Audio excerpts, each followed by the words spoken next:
परमात्मा की कितनी कृपा है, कितनी दया है, जिसने हमें सांसों का सिलेंडर अंदर दे के ही भेजा है। भैया जाओ, आज तक बिल तक नहीं भेजा। अभी हॉस्पिटलों में देखिए लोगों ने कितने बड़े बड़े बिल बना बना के भेजे। किस चीज के? सिलेंडर के, ऑक्सीजन।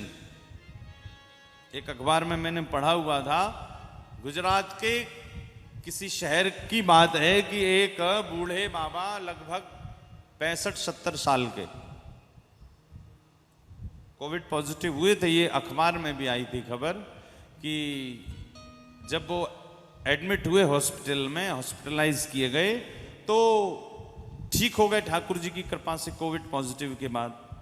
तो जब हॉस्पिटल से बाहर आए तो डॉक्टर ने उन्हें बिल दिया कि बाबा आप इतने दिन भर्ती रहे और इतने इतने आपकी पैसे हुए। तो उसमें सब बिल लिखा हुआ था, पलंग का, इसका, उसका। आखिरी में लिखा था ऑक्सीजन सिलेंडर का बिल इतना।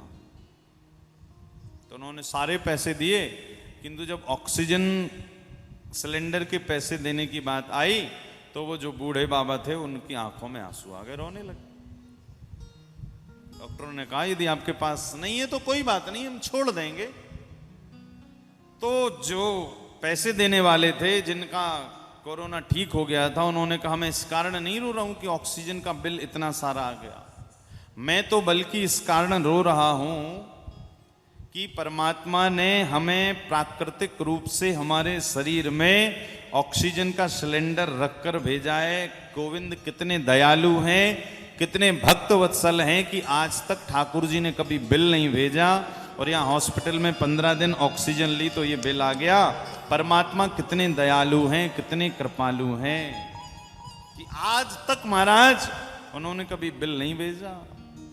और सबसे कीमती हमारे शरीर में क्या है बताइए? सांस।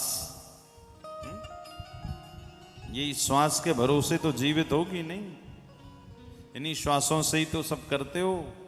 और शास्त्र कहते उन्हीं को भूल जाते हो।